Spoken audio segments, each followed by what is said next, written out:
Bismillahirrahmanirrahim. Assalamualaikum warahmatullahi wabarakatuh. Yang kami hormati Ibu Feti Fatima SEMM selaku dosen mata kuliah Manajemen Pemasaran. Pertama-tama, marilah kita panjatkan puji syukur kehadirat Allah Subhanahu wa Ta'ala karena dengan rahmat-Nya kita bisa mempresentasikan hasil kerja kelompok kita. Adapun topik yang akan kita bahas adalah manajemen pemasaran retail dengan topik yang spesifik yaitu pengantar pemasaran retail, perilaku konsumen dan operasi retail, manajemen layanan dan kualitas dalam retail. Perkenalkan,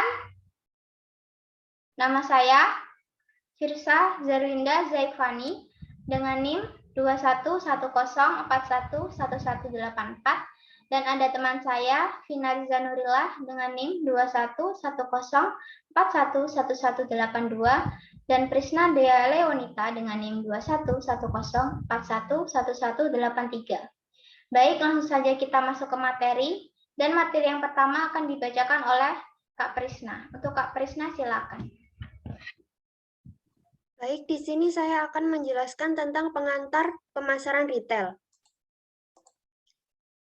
Yang pertama yaitu eceran dan pemasaran. Retail melibatkan aktivitas belanja, membeli melalui internet, berurusan dengan layanan keuangan, atau bahkan mengunjungi gerai makanan cepat saji atau penata rambut setempat. Pemasaran adalah area inti untuk setiap operasi retail karena keberhasilan atau kegagalan pengecer didasarkan pada seberapa baik mereka memahami dan melayani kebutuhan pelanggan mereka. Yang kedua yaitu kebutuhan pendekatan strategis. Sebagai bagian dari pengembangan pemasaran retail, ada kebutuhan untuk memastikan bahwa baik posisi dari setiap penawaran dan citra dari penawaran itu, baik dan terkait secara logis. Pemosisian sebagai konsep pemasaran didasarkan pada posisi pasar citra, harga, dan kualitas daripada posisi geografis. Yang ketiga yaitu perkembangan pemasaran. Pemasaran telah berkembang dengan latar belakang tekanan ekonomi dan bisnis yang membutuhkan peningkatan fokus pada serangkaian tindakan manajerial yang berdasarkan memuaskan kebutuhan konsumen. Kunci pentingnya pemasaran dalam retail adalah tingkat pertumbuhan ekonomi, yaitu pertumbuhan yang mengarah pada peningkatan standar hidup, peningkatan populasi, dan peningkatan waktu bebas konsumen. Penjelasan tentang sejarah pemasaran dan praktik bisnis modern yang berkembang dalam 3 tahap yang berbeda, yaitu era produksi, era penjualan, dan era pemasaran. Menurut Gilbert dan Bailey, pada tahun 1990, faktor-faktor penting yang telah mengantar era pemasaran selama akhir abad ke-20 yaitu 1. Peningkatan permintaan terjadi pada tingkat yang lebih rendah daripada peningkatan produktivitas. Yang kedua yaitu konsumen menjadi lebih makmur. Yang ketiga yaitu jarak antara pengecer dan konsumen terus meningkat. Dan yang keempat, seiring berkembangnya masyarakat, pasar massal terpecah menjadi beberapa subpasar. Definisi dan konsep pemasaran. Kotler dan kawan-kawan pada tahun 1999 mendefinisikan pemasaran sebagai proses sosial dan manajerial di mana individu dan kelompok mendapatkan apa yang mereka butuhkan dan inginkan melalui penciptaan dan pertukaran produk dan nilai dengan orang lain. Konsep nilai dalam retail. Nilai suatu produk retail mencakup beberapa aspek yang berbeda, di antaranya persepsi harga, kualitas, dan citra, serta aspek ekonomi dan sosial konsumen. Nilai yang dirasakan produk retail hal ini didasarkan pada 1. Harga aktual yang diminta dan relativitas terhadap harga untuk produk yang sama atau serupa yang ditawarkan di tempat lain. Yang kedua, kualitas yang dirasakan dari merek atau produk. Yang ketiga, pengecer atau citra saluran dan kesesuaiannya dengan citra pelanggan. Perbedaan pemasaran dan penjualan. Pemasaran dan penjualan memiliki arti berbeda. Levitt pada tahun 1960 menggambarkan perbedaannya sebagai berikut. Penjualan berfokus pada kebutuhan penjual, sedangkan pemasaran pada kebutuhan pembeli. Penjualan disibukkan dengan kebutuhan penjual untuk mengubah produknya menjadi uang tunai dan pemasaran dengan terkait gagasan untuk memuaskan kebutuhan pelanggan melalui produk dan seluruh kelompok hal yang terkait dengan menciptakan, menyerahkan, dan akhirnya mengkonsumsinya. Penerapan pemasaran. Ada banyak contoh dalam retail tentang perubahan orientasi pemasaran yang menghasilkan kesuksesan. Industri retail, karena konten berbasis layanan yang tinggi, telah dicirikan oleh sejarah kebiasaan dan tradisi yang berakar pada praktik perdagangan.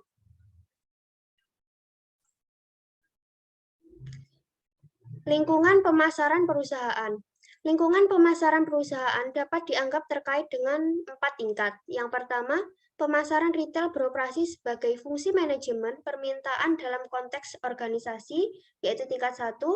Yang kedua, sebuah pengecer kecil mungkin telah tumbuh. Level 2 melalui pemasokan ke pasar konsumen lokal.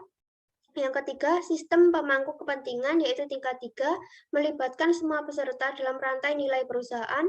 Dan yang keempat, lingkungan makro yang lebih luas, yaitu pada tingkat 4, memberikan tekanan pada perusahaan yang berada di luar kendali manajemen.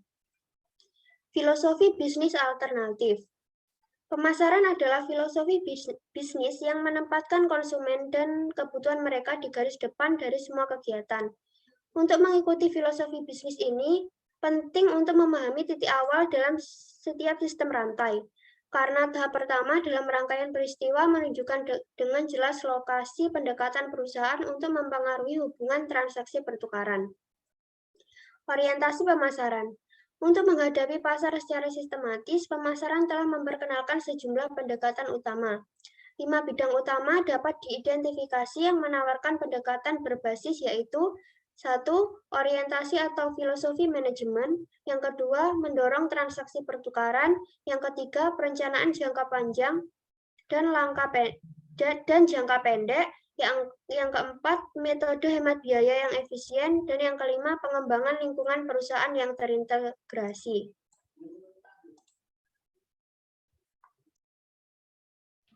Baik, terima kasih Kak Prisna atas penjelasannya.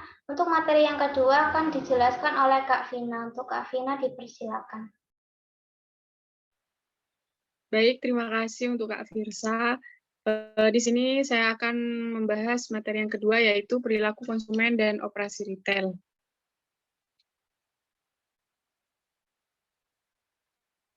Perilaku konsumen dalam konteks retail. Karakteristik pembeli akan mempengaruhi jenis pembelian yang dilakukan, misalnya budaya, kelas sosial, usia pekerjaan, kepribadian, dan kepercayaan individu akan mempengaruhi jenis produk yang mereka beli. Contoh proses pembelian fashion retail. Snyder atau Fromkin pada tahun 1980 menjelaskan dikotomi individualitas dan konformitas dalam adopsi mode. Ada 3 pendekatan teoretis yang dapat menjelaskan bagaimana proses adopsi fashion terjadi di retail. Yang pertama, teori menetas ke bawah didasarkan pada premis bahwa mode inovatif baru dan gaya berasal dari kelas yang lebih kaya. Yang kedua, teori tetesan up sebagai hipotesis didasarkan pada proses penciptaan mode dan gaya oleh kelompok sosial ekonomi bawah yang diikuti oleh kelas atas sebelum diadopsi oleh kelas menengah. Yang ketiga yaitu teori trickle cross didasarkan pada gagasan bahwa mode dan gaya dapat berasal dari salah satu kelas sosial. Peran pembelian eceran. Pilihan atas pembelian tunduk pada sejumlah besar kekuatan yang bertindak secara kolektif. Sebagai bagian dari cara keseluruhan proses dipengaruhi, kita juga perlu menyadari bahwa ada peran yang berbeda. Keputusan atas pilihan toko. Motif konsumen dalam pembelian toko mengidentifikasi beberapa dimensi dasar dalam pilihan toko. Yang pertama, karakteristik toko umum atau reputasi dan jumlah toko. Yang kedua, karakteristik fisik toko, yaitu dekorasi, kebersihan, dan layanan check-out. Yang ketiga, harga yang dibebankan oleh toko, yaitu nilai dan penjualan khusus. Berikutnya itu teori utama perilaku konsumen. Pendekatan yang paling bermanfaat untuk memahami permintaan retail adalah mengidentifikasi dan mengevaluasi teori perilaku konsumen yang lebih luas terkait dengan perilaku pembelian. Model perilaku adalah sarana yang berguna untuk mengorganisir badan pengetahuan yang berbeda dengan tindakan sosial ke dalam proses yang agak arbitrar, namun masuk akal dari intervensi variabel psikologis, sosial, ekonomi, dan perilaku. Teori utama awal adalah teori Engel dan kawan-kawan SID tahun 1969. Kemudian proses keputusan membeli dan implikasi terhadap manajemen eceran. Yang pertama, proses pembelian eceran diuraikan.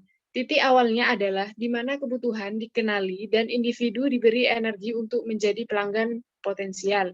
Yang pertama itu, satu, butuh gairah, yang kedua pengakuan kebutuhan, yang ketiga tingkat keterlibatan, yang keempat pencarian informasi dan identifikasi alternatif, yang kelima evaluasi alternatif, yang keenam keputusan, yang ketujuh tindakan pembelian, yang kedelapan perasaan atau perilaku pasca pembelian.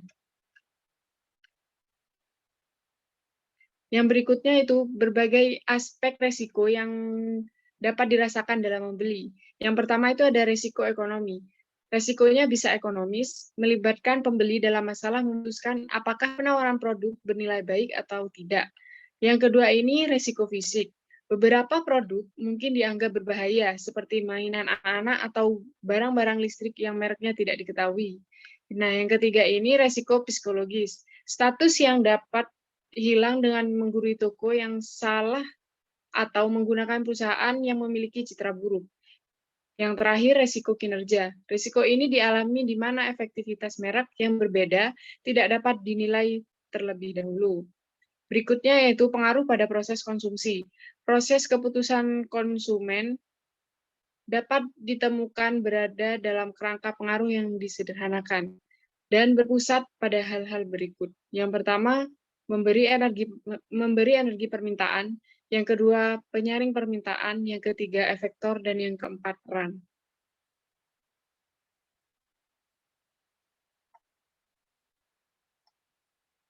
Berikutnya yaitu memahami motivasi atau model hierarki Maslow. Maslow mempertimbangkan faktor-faktor yang mengarah pada tujuan akhir untuk mencapai aktualisasi atau pemenuhan diri. Dia berpendapat bahwa jika beberapa kebutuhan yang lebih tinggi dalam hierarki tidak terpenuhi, maka kebutuhan yang lebih rendah, kebutuhan fisiologis, akan mendominasi perilaku. Namun, jika kebutuhan yang lebih rendah atau kebutuhan terpenuhi, mereka tidak akan lagi memotivasi atau individu akan dimotivasi oleh tingkat berikutnya dalam hierarki. Berikutnya itu faktor demografi. Faktor demografi yang mempengaruhi permintaan didasarkan pada kumpulan pola sosial individu dalam masyarakat. Faktor demografis membentuk landasan cara individu mengadopsi berbagai bentuk gaya hidup di dunia sosial mereka sendiri. Yang terakhir ini adalah peran dan pengaruh keluarga. Pengaruh keluarga terhadap permintaan eceran sangatlah penting. Sebuah keluarga bertindak sebagai unit pembelian yang mungkin memasok kebutuhan mungkin 2 generasi atau lebih. Konsep siklus hidup keluarga atau VLC membantu untuk memahami bagaimana kondisi tahap kehidupan yang spesifik, situasi memberikan pengaruh yang besar kepada perilaku pembelian.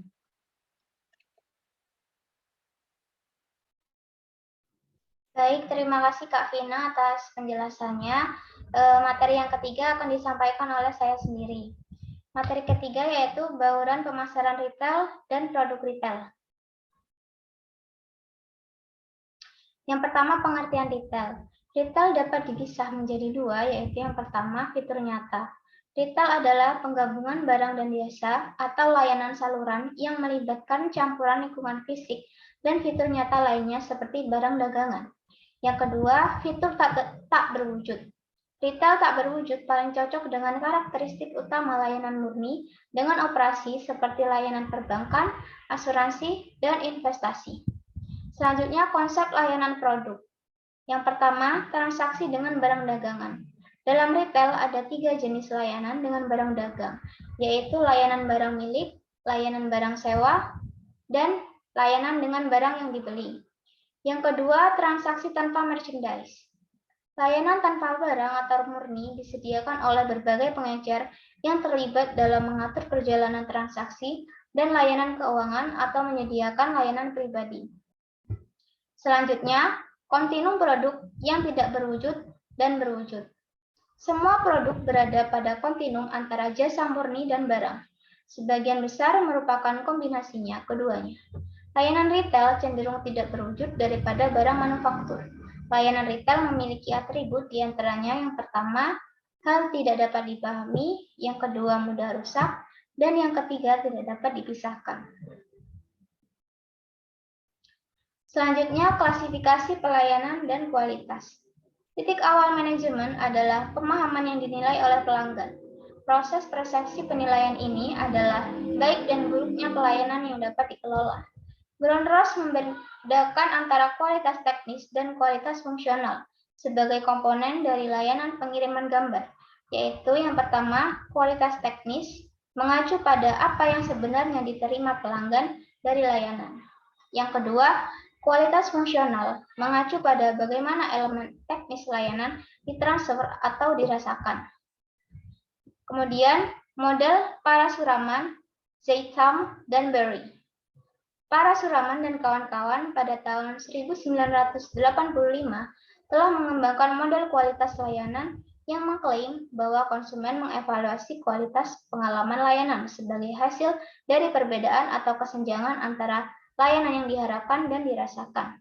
Tetapi ada 5 celah atau kesenjangan yang dapat menyebabkan penyampaian layanan itu tidak berhasil, yaitu yang pertama, ketidaktahuan akan harapan pelanggan, yang kedua, persyaratan untuk standar desain layanan, yang ketiga, tidak memenuhi standar layanan, yang keempat, inkonsistensi antara kinerja dan janji, yang kelima, kekurangan layanan. Selanjutnya, implementasi manajemen layanan. Agar pendekatan untuk mendekonstruksi penyampaian layanan berhasil, proses implementasi perlu dipertimbangkan pada bidang-bidang berikut. Yang pertama, manajemen sumber daya manusia diperlukan untuk mendidik staf untuk memahami konsep kualitas. Yang kedua, penilaian perlu dilakukan terhadap nilai tambah dan manfaat dari setiap perubahan. Yang ketiga, kebutuhan akan audit dan kontrol kualitas untuk memastikan layanan memenuhi harapan pelanggan. Selanjutnya, syarat utama kualitas. Kualitas adalah totalitas hubungan antara penyedia layanan atau aspek fungsional dan fitur retail atau aspek teknis yang terkait dengan penyampaian kepuasan. Manajemen kualitas total atau TQM adalah pendekatan organisasi yang secara sistematis berupaya meningkatkan kepuasan pelanggan dengan berfokus pada peningkatan kualitas berkelanjutan tanpa menimbulkan kenaikan biaya. TQM dikelola oleh kualitas asuransi pengaturan, yaitu suatu sistem dilembagakan untuk menentukan tanggung jawab kegiatan terencana dan sistematis yang akan memastikan bahwa produk itu akan memberikan tingkat kepuasan yang tepat bagi semua pihak. Selanjutnya, karakteristik kualitas. Ada 2 karakteristik kualitas yang penting bagi pengecer, yaitu yang pertama, barang dagangan atau produk. Kategori barang dagangan mencakup elemen-elemen sebagai berikut, yaitu kinerja berdasarkan karakteristik pengoperasian yang melekat, fitur yang menambah fungsi dasar produk, dan kesesuaian dengan standar keselamatan atau kebutuhan kinerja operasi. Yang kedua ada jasa. Kategori layanan mencakup elemen-elemen berikut, ada berwujud, kendala staf, daya tanggap staf, kompetensi, dan empati. Selanjutnya sistem audit kualitas. Item utama yang diidentifikasi oleh pelanggan adalah yang pertama, penampilan luar cabang, kedua, harga barang dagangan di etalase, ketiga, ketersediaan staf untuk membantu, keempat, koefisien atau kecepatan penanganan, yang kelima, kualitas tampilan interior yang menarik. Selanjutnya, perbandingan kualitas biaya dan manfaat jangka panjang. Pemulihan layanan. Pemulihan layanan adalah istilah yang berkaitan dengan sistem dan upaya yang direncanakan dan disediakan perusahaan untuk memperbaiki masalah setelah kegagalan layanan dengan tujuan khusus mempertahankan niat baik pelanggan. Strategi pemulihan layanan individu dapat mencakup beberapa faktor yang dibahas di bawah ini, yaitu yang pertama, memperhatikan bahasa isyarat, Yang kedua, perencanaan awal. Yang ketiga, pelatihan. Yang keempat, pemberdayaan. Baik, demikian tadi presentasi dari kelompok kami. Apabila ada kekurangan atau kesalahan dalam pengucapan, kami mohon maaf. Wassalamualaikum warahmatullahi wabarakatuh.